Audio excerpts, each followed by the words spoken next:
Assalamualaikum warahmatullahi wabarakatuh. Kami, mahasiswa Sekolah Ilmu dan Teknologi Hayati, Program Rekayasa, Mata Kuliah Fisika Dasar 11011A, kelas 35, akan menjelaskan hasil percobaan dengan topik menentukan parameter penentu lompatan tertinggi. Tujuan dari percobaan ini adalah pertama, menentukan kecepatan take off, kedua, menentukan perubahan momentum, ketiga, menentukan perubahan energi, dan yang keempat, membandingkan variasi dua lompatan. Kami melakukan analisis dua variasi lompatan, yaitu counter movement dan squat jump, dengan menggunakan perangkat lunak penganalisa video tracker. Mari kita simak videonya.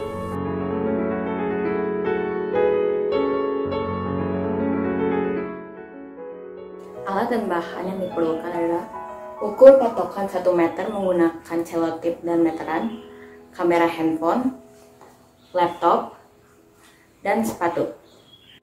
Terdapat juga tambahan alat dan bahan yaitu aplikasi tracker.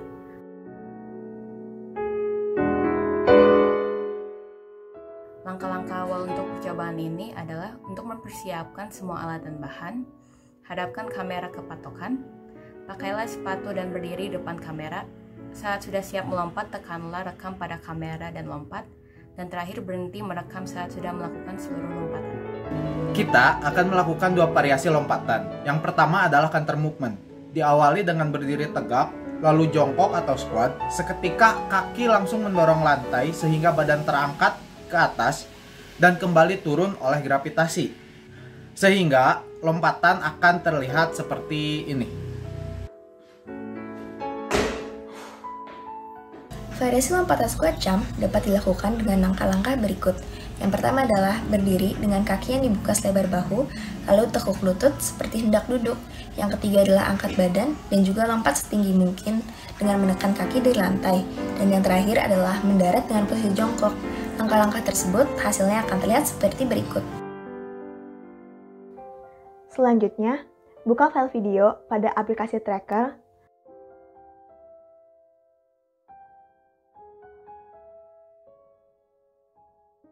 Dan tekan calibration stick untuk mengukur 1 meter atau tinggi patokan pada patokan meter stick.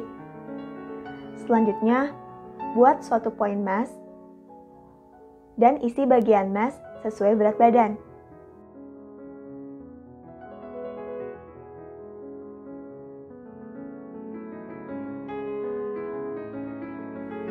Pada setiap frame, tekanlah bagian yang akan dianggap sebagai masa titik oleh aplikasi tracker, yaitu contohnya kaki. Setelah itu, buka bagian grafik-grafik dan sesuaikan sumbu X dan Y dengan apa yang dicari. Mainkan videonya, dan hasil untuk gerakan counter movement akan seperti ini.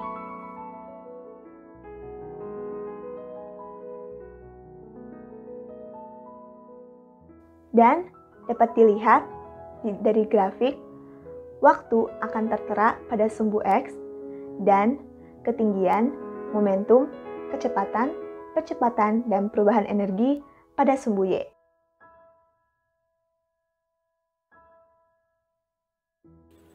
Hal yang sama dilakukan pada squat jump.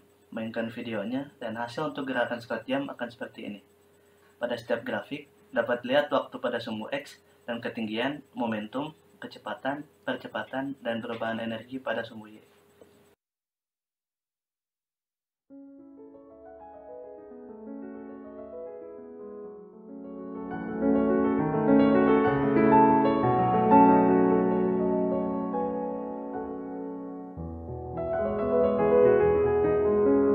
Saya Jennifer dan saya Helmi. Di sini kami berdua akan menjelaskan mengenai video yang telah dianalisis menggunakan aplikasi tracker. Berikut kami tampilkan video dari salah satu anggota yang melakukan vertical jump dengan variasi pertama yaitu counter movement.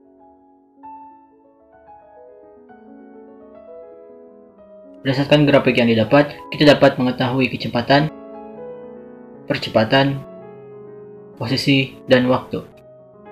Berdasarkan hal tersebut pula, kita dapat akan menghitung kecepatan take off VTO menggunakan teori kinematika. Ketika seorang melakukan lompatan bebas, maka akan terjadi perubahan kecepatan, di mana perubahan kecepatan adalah selisih antara kecepatan akhir dan kecepatan awal. Kemudian akan terjadi juga perubahan waktu loncatan yang merupakan selisih antara waktu yang diperlukan untuk lompatan akhir dengan waktu untuk lompatan awal. Maka kita menggunakan persamaan VTO sama dengan G dikali TP dibagi 2, di mana TP adalah waktu yang diperlukan saat kadang melompat sampai mendarat. Pada bagian kali ini kita kan mau mencari waktu kecepatan take off. Berdasarkan data yang dapat dari video, kita dapat mengetahui bahwa kecepatan take off yaitu adalah 3,102 meter per second. Kedua adalah menghitung perubahan momentum menggunakan metode impulse momentum. Kita tahu bahwa pelompat akan memiliki kecepatan awal dan juga kecepatan akhir pada setengah waktu awal dan juga waktu akhir. Ketika pada keadaan V inisial sama dengan 0, yaitu pada setengah waktu T inisial sampai dengan T final, maka akan ditemukan persamaan di mana integral T inisial sampai dengan T final dalam kurung Ft min Mg dt akan sama dengan M dikali dengan F final. Atau dapat dikatakan juga dengan integral dari T inisial sampai dengan T final Ft dt dikurangi dengan integral dari T inisial sampai dengan T final Mg dt sama dengan impuls F dikurangi dengan impuls P sama dengan M dikali dengan F final. Di mana impuls F adalah impuls yang diberikan pelompat terhadap tanah atau titik acuan, serta impuls P adalah impuls yang diberikan pelompat terhadap berat badannya. Dengan memasukkan data yang didapat ke dalam persamaan, maka dapat ditentukan nilai perubahan momentumnya, yaitu min 25,520 kg meter per second. Yaitu selanjutnya adalah menghitung perubahan energi menggunakan metode teorema usaha energi. Integral perubahan gaya terhadap perpindahan menghasilkan perubahan energi dari tubuh, di mana usaha sama dengan integral F dikali dr. Fase lompatan dimulai saat lompat diam hingga melompat. Resultan gaya bisa dianggap sebagai kerja yang dilakukan oleh masing-masing dari dua gaya yang bekerja pada pelompat. Sehingga rumusnya akan berubah menjadi WGRF dikurangi WBW, di mana WGRF adalah gaya yang dilakukan pelompat terhadap permukaan tanah dan WBW adalah gaya antara pelompat dan gravitasi bumi. Besarnya kerja terhadap gaya yang dihasilkan dari titik acuan adalah dengan menghitung luas daerah di bawah kurva dengan menggunakan teknik integrasi. Dengan masukkan data yang dapat ke dalam rumus, dapat ditemukan perubahan energi, yaitu 264,616 Joule. Ya, kami akan menampilkan video dari salah satu anggota kami yang melakukan vertical jump dengan variasi kedua, yaitu Scott jump. Berdasarkan grafik yang didapat, kita dapat mengetahui kecepatan, percepatan, posisi, dan waktu. Berdasarkan hal tersebut pula, kita dapat yang pertama, menghitung kecepatan take off VTO menggunakan teori kinematika. Berdasarkan data yang didapat, dapat ditentukan kecepatan VTO saat melakukan lompatan, yaitu 2,759 meter per second. Kedua adalah menghitung perubahan momentum menggunakan metode impulse momentum. Dengan menggunakan data yang didapat di dalam rumus yang sama seperti yang dilakukan pada variasi pertama, dapat ditentukan perubahan momentumnya, yaitu min 11,825 kg meter per second. Terakhir, menghitung perubahan energi menggunakan metode teorema usaha energi. Dengan memasukkan data yang didapat ke dalam rumus, dapat ditentukan perubahan energi, yaitu 209,332 Joule. Berdasarkan hasil perhitungan yang telah didapat, dapat diketahui bahwa lompatan dengan variasi counter movement dan squat jump memiliki perbedaan dari nilai kecepatan take off, perubahan momentum, dan perubahan energi. Yang pertama, kecepatan take off untuk variasi counter movement memiliki nilai yang lebih besar bila dibandingkan dengan variasi lompatan squat jump.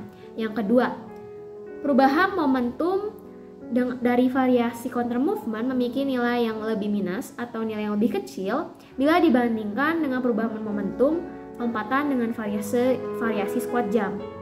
Lalu selanjutnya yang terakhir adalah perubahan energinya.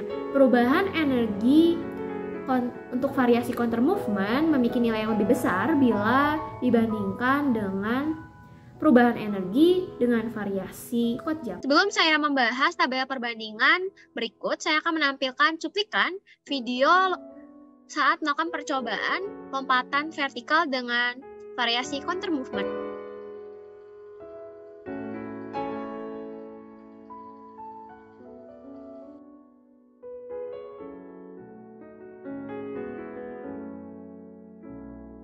Dari hasil tracker video lompatan sampel, kami dapat membuat tabel perbandingan sebagai berikut, yang terdiri dari kolom waktu, kolom ketinggian lompatan, kecepatan lompatan, dan percepatan. Berdasarkan tabel berikut, dapat kita ketahui bahwa sampel dengan massa 51 kg memiliki lompatan tinggi, yaitu dengan lompatan tingginya 0,722 meter. Sedangkan sampel yang memiliki lompatan terendah, yaitu sampel yang memiliki massa 67 kg dengan ketinggian lompatan 0,192 meter. Kalau kita ketahui bahwa massa yang memiliki berat 70 kg memiliki ketinggian lompatan 0,581 meter. Lalu kita bisa bandingkan dengan massa yang memiliki massa terkecil yaitu 49 kg.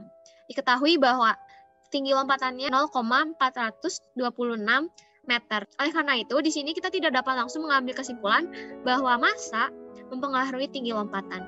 Selanjutnya, kita akan melihat tabel perbandingan untuk variasi lompatan squat jump. Sebelumnya, kami akan memberikan cuplikan.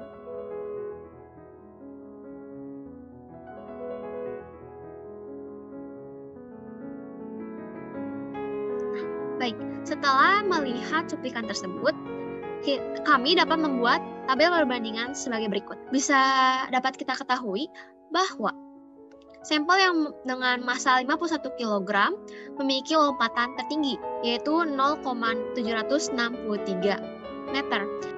Sedangkan sampel dengan lompatan terendah adalah sampel dengan massa 67 kg dengan ketinggian 0,200 meter. Sama seperti tabel sebelumnya, bahwa massa tidak mempengaruhi tinggi lompatan. Selanjutnya kami memasuki kesimpulan. Lompatan merupakan gerakan lurus ke atas dengan fokus otot tungkai yang membutuhkan koordinasi kompleks motorik untuk mencapai ketinggian maksimal. Perhitungan jumlah total kerja mekanik eksternal dapat menggunakan rumus di bawah berikut.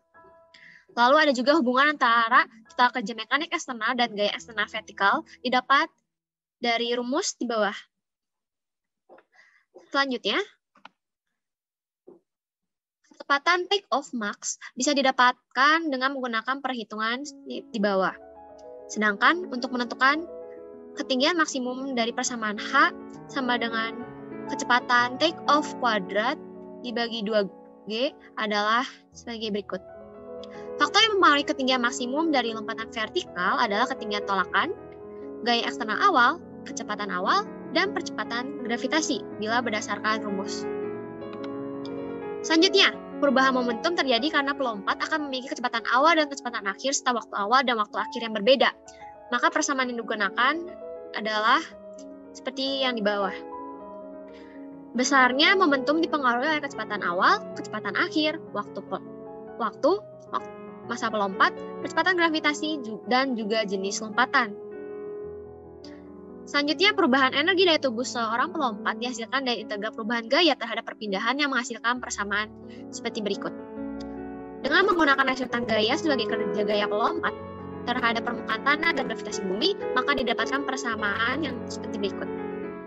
Berdasarkan teori persamaan di atas, maka didapatkan bahwa faktor yang mempengaruhi perubahan energi seorang pelompat diantaranya waktu, masa pelompat, dan gravitasi bumi.